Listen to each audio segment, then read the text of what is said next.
उत्तर प्रदेश 2022 चुनाव का सर्वे करने आज हम हरदोई पहुंचे हैं। हरदोई में हम इन जनता से कल एक महत्वपूर्ण मुद्दे पे बात करेंगे जो हुआ है पीस पार्टी और एआईएमआईएम का गठबंधन। माना जा रहा था कि पीस पार्टी और एआईएमआईएम का गठबंधन बहुत पहले होना चाहिए था, मगर इसको आते आते बहुत लेट हो गया। बहुत सारे लोगों का कहना है कि 2 चरण निपट गए, उसके बाद इससे कुछ ज़्यादा फ़ायदा नहीं होगा। मगर जो एआईएमआईएम के कार्यकर्ता हैं वो इस गठबंधन को किस तरह से देखते हैं, ये जानने की कोशिश करेंगे। क्या नाम हुआ आपका? जी, शादाब अली। शादाब साहब, पीस पार्टी और एआईएमआईएम का गठबंधन हुआ है, क्या कहेंगे? देखिए आप जो बोल रहे हैं कि देर हो गई है, देर तो हुई है, लेकिन देर आए, एक कहावत है, देर आए और दुरुस्त आए। तो क्योंकि हमारा उनका गठबंधन हुआ है, तो तय ये हुआ है कि जहाँ पे उनकी सीटें लड़ रही हैं, वहाँ पे सारे एमआईएम के लोग और जितने भी दल के लोग हैं, हमारी भागीदारी परिवर्तन मोर्चा के लोग, उनका सपोर्ट करेंगे। और जहाँ से एमआईएम लड़ रही है, वहाँ पे वो सारे दल जो है एमआईएम का सपोर्ट करेंगे। तो मैं नहीं समझता हूँ कि अभी कुछ देर हुई है इसमें। माना जाता है कि मुरादाबाद जो ज़िला है उसमें जो है पीस पार्टी ने एक अपना कैंडिडेट भी जिताया था 2012 में। अब जब जो है वो ज़िला मजबूत है, वहाँ की वोटिंग हो गई, तो वहाँ तो नुकसान हुआ ना? जी, कुछ जगहों पे तो मान सकते हैं कि नुकसान हुआ है, लेकिन अभी बहुत बाकी है। अभी अभी पूरा समझ लीजिए, लगभग मेरी समझ से 300 से ज़्यादा सीटें हैं अभी, जो चुनाव होना है।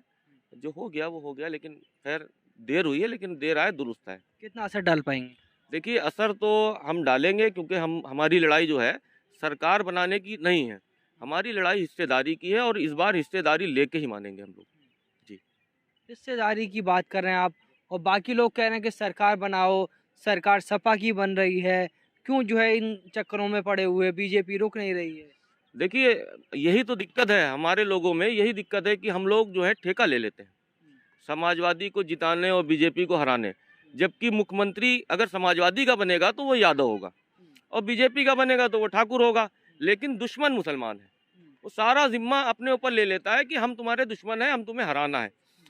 अगर समाजवादी को बीजेपी को हराना है तो वो यादवों के पास जाए, कहे कि भैया बीजेपी को हराना है, ठाकुरों के पास जाए कि बीजेपी को हराना है, पंडितों के पास जाए, उनके पास जाए, मुसलमानों के पास आके ये लोग कहते हैं बीजेपी को हराना है, जबकि मुसलमान कभी वोट ही नहीं देता बीजेपी को। कुछ लोग देते होंगे, लेकिन अक्सरियत मुसलमानों की वो वोट नहीं देती बीजेपी को। तो मैं इस चीज़ को नहीं मानता हूँ कि हम लोग ने ठेका ले रखा है किसी को हराने जिताने का। 2017 से पहले इन्हीं सबकी सरकार थी, समाजवादी और बसपा और कांग्रेस। हमारे साथ किसने इंसाफ किया? और आज जो है बीजेपी है, उसने भी हमारे साथ इंसाफ नहीं किया। तो सब एक ही है, और हम नहीं समझते हैं कि कुछ होगा। क्या नाम हुआ आपका? इलियास खान है। इलियास साहब, जो है जो गठबंधन हुआ है पीस पार्टी का, डॉक्टर अयूब का और असदुद्दीन ओवैसी साहब का, कितना मजबूत मानते हैं? फिलहाल तो ये गठबंधन काफ़ी मजबूत है, और अभी चूंकि पीस पार्टी का पूर्वांचल में अच्छा असर है, और उसका बेनिफिट शायद पीस पार्टी को मिलेगा, और कहीं ना कहीं हमारे भी जो अगर कैंडिडेट हैं अभी काफ़ी सीटें हैं तो उसका फ़ायदा मिलेगा, उम्मीद है। हरदोई में किस तरह का माहौल है? हरदोई में तो फ़िलहाल ज़्यादा माहौल नहीं बता सकते हैं, क्योंकि यहाँ पे तो सभी का मिक्सअप है, सभी लोग हैं, लेकिन मेन फाइट जो है यहाँ पे 2-3 कैंडिडेटों के आपस में बीच में है, बाकी कोई खास। आपको क्या लगता है कि किसको वोट देना चाहिए यहाँ के मुसलमान को? मुसलमान को फ़िलहाल तो वोट किसी पार्टी को तो अब देने से कोई फ़ायदा नहीं है, और असदुद्दीन ओवैसी साहब जो है हमारे हिस्सेदारी की लड़ाई लड़ रहे हैं, और हमें उसी में भले सीट हमारी जीते या ना जीते, लेकिन कम से कम जब परसेंटेज जोड़ा जाता है, कितना वोट मिला है क्या है, कम से कम हमारा परसेंटेज बढ़ना चाहिए हर सीट पर, और वही आगे चल के छोटे चुनावों में हम लोगों को फ़ायदा मिलेगा उस चीज़ का। हरदोई से आपने जिन्हें जो है सपा के सिंबल पे जिताया था, जी जी। अब वो आ रहे हैं, अब वो भाजपा में आ गए हैं, अब वो भाजपा से चुनाव लड़ रहे हैं, तो कब सपाई भाजपा ही हो जाए और कब भाजपा ही सपा ही हो जाए पता नहीं चलता। और मुसलमानों को तो कहा जाता है कि इसे रोको उसे रोको। बस यही तो हमें अपने मुसलमान भाइयों से कहना है कि ये लोग जो हैं दोनों ही लोग एक सिक्के के दो पहलू हैं। जैसे कि एक बीजेपी का डर दिखाएगा और एक सपा का डर दिखाएगा। वो 20% को सपा वाले डराते हैं और बीजेपी वाले 80% वालों को डराते हैं। कल एक डॉक्टर साहब, मेरी शॉप के सामने एक डॉक्टर साहब की शॉप है, वहाँ का थोड़ा सा एक किस्सा बताऊँगा। तो वहाँ पे एक शायद हिंदू धर्म से ही थे, तो उन्हीं ने एक वहाँ पे बात बोली कि 2014 से पहले हिंदू जो था बहुत दब के जी रहा था इस भारत में, और मुगलों ने जो किया अत्याचार वो तो किया ही, लेकिन और पहली बार 2014 में हम लोगों को सर उठा के जीने का मौका मिला, वरना हम लोगों को सर उठा के हम लोग जी नहीं पा रहे। तो उस पर मैंने बोला भी कि देखिए सारा सिस्टम आपके साथ, सरकारी नौकरियां आपके पास, पुलिस थानों में सारे आपके लोग, हॉस्पिटल में आपके लोग, मतलब और मतलब अदालत में आपके लोग, कचहरी में आपके लोग, मतलब सिस्टम ऊपर से पूरा सिस्टम आपके कब्जे में। और हमारा समाज जो 20% कहा जाता है, पहली बात तो 80 से 20 का कोई जोड़ नहीं, दूसरी बात हम अल्पमत में हैं, अल्पसंख्यक हैं। हमारा समाज ज़्यादातर या तो पंचर जोड़ेगा, यो हम टीवी बना रहे हैं, ठीक, ग्रेजुएट हैं भाई, हमारे सारे पोस्ट ग्रेजुएट हैं। चलिए ऊपर वाले ने थोड़ा पैसा दे दिया तो हम लोगों ने शोरूम बना लिया है इसका इलियास इलेक्ट्रॉनिक के नाम से, हम अपना बिजनेस कर रहे हैं। लेकिन बहुत से हमारे रिलेटिव में और मेरे ऑल ओवर रिश्तेदार, पुराने रिश्तेदार और नए रिश्तेदार, कम से कम कुछ नहीं तो होंगे करीब 10-15 हज़ार रिश्तेदार होंगे। एक आदमी सरकारी जॉब में नहीं, और पढ़े लिखे की रही बात, ज़्यादातर पोस्ट ग्रेजुएट और ग्रेजुएट करे हुए हैं। तो मामला इसी बात का है कि सबसे ज़्यादा गरीब और कमज़ोर हम हैं, तो हमारी टक्कर 40-80% वाले से बिल्कुल भी नहीं है, ये सच्चाई है। क्या नाम हुआ? सर सिराजुद्दीन नाम है। सिराजुद्दीन साहब, 2017 में जो अखिलेश यादव आए और उन्होंने कहा कि भाई यहाँ से सपा के नितिन अग्रवाल हैं, उनको जिताओ।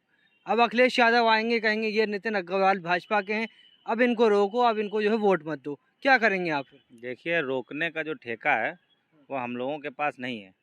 किसी भी आदमी को जिताने का या हराने का ये मुसलमानों के हाथ में या अल्पसंख्यक के हाथ में नहीं है, क्योंकि हम किसी को जिता नहीं सकते, किसी को हरा भी नहीं सकते। लेकिन हम अपना वोट उस जगह पर दें जहाँ पे हमारी सुनी जाए, हमारे लिए काम किया जाए। देखिए, हमारे यहाँ सबसे बड़ी बात है, हमारे यहाँ जैसे अगर हरदोई सदर सीट की बात करें तो एक छत्र राज चला है 40-42 सालों से। तो यहाँ पर रोजगार की स्थिति ऐसी है कि आप पूरे हरदोई शहर में जो जितना ज़िला लगता है, यहाँ पर आपको कहीं भी रोजगार नहीं मिलेगा। शिक्षा के लिए आपको अगर समझ लीजिए कि किसी भी अच्छे कॉलेज आपको हरदोई में नहीं मिलेंगे। अब अगर शिक्षा नहीं मिलेगी, स्वास्थ्य सेवाएं भी वो बद से बदतर हैं। अभी जिला अस्पताल यहाँ पर बना हुआ है, उसका भी डेवलपमेंट सिर्फ अधूरा है, वो भी अभी। मगर अखिलेश यादव तो बड़े बड़े दावे कर रहे हैं, उनके यहाँ पर विधायक सपा के थे। अरे सर, सपा के थे लेकिन वो तो बसपा में चले, वो भाजपा में चले गए ना। सपा से जीत के हम लोगों को लालच दिया गया, सपा से वो जीते। नितिन अग्रवाल जी को जिताया था, सपा से लड़े थे जो 2017 में, और वो भाजपा में चले गए। अब वो तो भाजपा के हिसाब से काम करेंगे, उसी की रणनीति पे काम करेंगे। हमने तो साइकिल को जिताया, साइकिल वाले जीत के उसमें चले जाते हैं। अभी क्या है, चेयरमैनी का चुनाव हमारे यहाँ हुआ तो चेयरमैनी में हम लोगों ने साइकिल पे ही वोट दिया, शुरू से हमारे बाप दादा देते चले आए। अब उसको चेयरमैनी में साइकिल से जिता के उसके बाद वो भी भाजपा में चले गए, क्योंकि वो भी उन्हीं के उसमें आते हैं, तो वो भी उसी में चले गए। अब काम तो आप समझ लीजिए, हम नुमाइशपुरवा के रहने वाले हैं। अगर आप नुमाइशपुरवा में थोड़ा सा भी पानी बरस जाए तो आप निकल नहीं पाएंगे पैदल, वहाँ इतना पानी भर जाता है गट्टों से, किसी भी गली में आप निकल जाएँ। आप अपने बाप दादाओं ने जो सपा को दिया है, तो सपा को ना दे के आप कहीं और जाएंगे क्या? जी बिल्कुल जाएंगे। हमारे बाप दादा को बेवकूफ़ बनाया गया और वो बनते गए।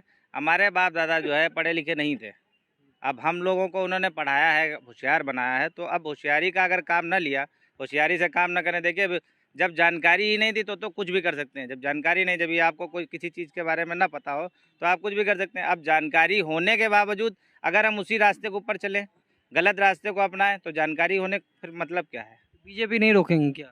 अरे बीजेपी को रोकने का हमने ठेका ही नहीं लिया हुआ है।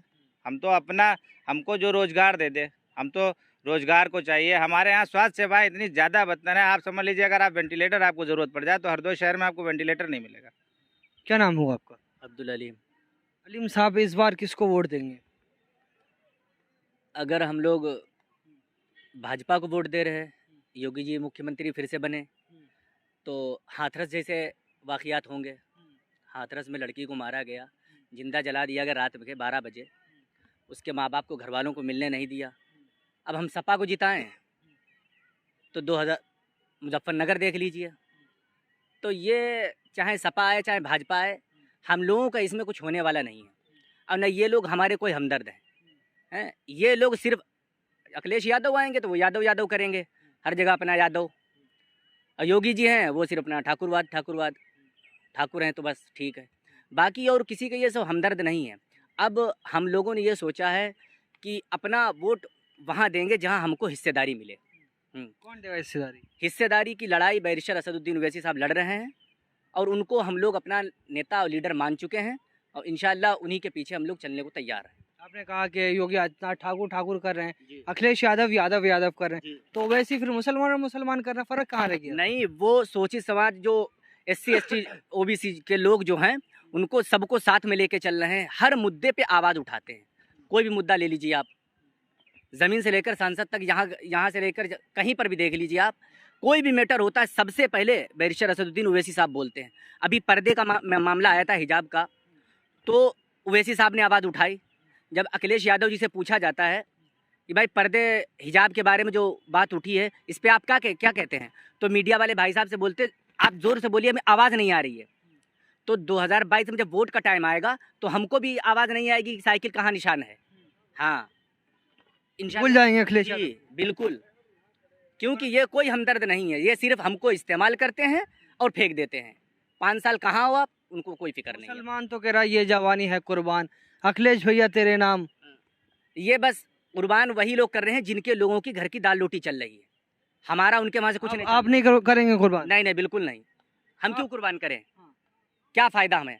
हमारे मोहल्लों में देख लीजिए, सड़कें, रास्ते, नाले, गलियाँ, कुछ भी हमारे लिए कुछ सही हो रहा तो, विकास हो रहा तो बताएं हमें। ना सपा की सरकार में, ना भाजपा की सरकार में। और सपा और बसपा, ये सपा के मुसलमान नेता कह रहे हैं कि सब सही चल रहा है, बस ओवैसी आए हैदराबाद से और यहाँ के मुसलमानों को बलगा रहे हैं। अच्छा, मतलब मोदी जी आए गुजरात से, वो यहाँ लड़े, आके कोई परेशानी नहीं। केजरीवाल दिल्ली से आए, यहाँ लड़े, कोई परेशानी नहीं। चंद्रशेखर आज़ाद लड़े, यहाँ कोई परेशानी नहीं। ओवैसी के आने से सबको परेशानी है। ओवैसी से क्यों परेशानी? क्योंकि वो सब हर कौम का लीडर है, नेता है। अगर हमारी समाज का भी कोई लीडर होगा, नेता होगा, हमारी आवाज़ उठाएगा, तो भाई इनके पेट में दर्द क्यों हो रहा है? हैं? क्यों हमारा नेता ना हो? हम कब तक तुम्हारी गुलामी करेंगे और कब तक तुम्हारे पीछे चलेंगे? हैं? हमारा डंडा हमारा झंडा होगा। अब बस, अब हम किसी की गुलामी नहीं करेंगे। हम अपना लीडर बना लिया हमने और मान लिया है बैरिस्टर असदुद्दीन ओवैसी साहब को, और दिल से उनको मानते हैं। इंशाल्लाह उन्हीं को जो है सपोर्ट करेंगे। कहा जाता है कि मुसलमान जो है बीजेपी को वोट नहीं देता है। पिछली बार आपने जो सपा को वोट दिया होगा, नितिन अग्रवाल को जिताया। अब पिछली बार अखिलेश यादव ने कहा कि इन्हें जिताओ, अब अखिलेश यादव आएंगे, कहेंगे इसे हराओ, तो आप जो है मुसलमान क्या करेगा बीच में? नहीं नहीं, अब हम लोग जो है ये सब काम करने वाले नहीं हैं। ना हम किसी को जिताएंगे ना हराएंगे। अब हम खुद जीतने की ताकत रखते हैं और जीतेंगे इंशाल्लाह एक दिन। पीस पार्टी गठबंधन में आई है, कितना मजबूत मानते हैं? पीस पार्टी आई है, उससे जो है हमारा लोगों वोट बैंक बढ़ेगा और इंशाल्लाह हमारी सीटें अच्छी निकलेंगी और मजबूत हम गठबंधन हुआ है ये। क्या नाम हुआ आपका? हिलाल अनवर। फिलहाल साहब इस बार कौन जीतेगा? कहाँ से? हरदोई से।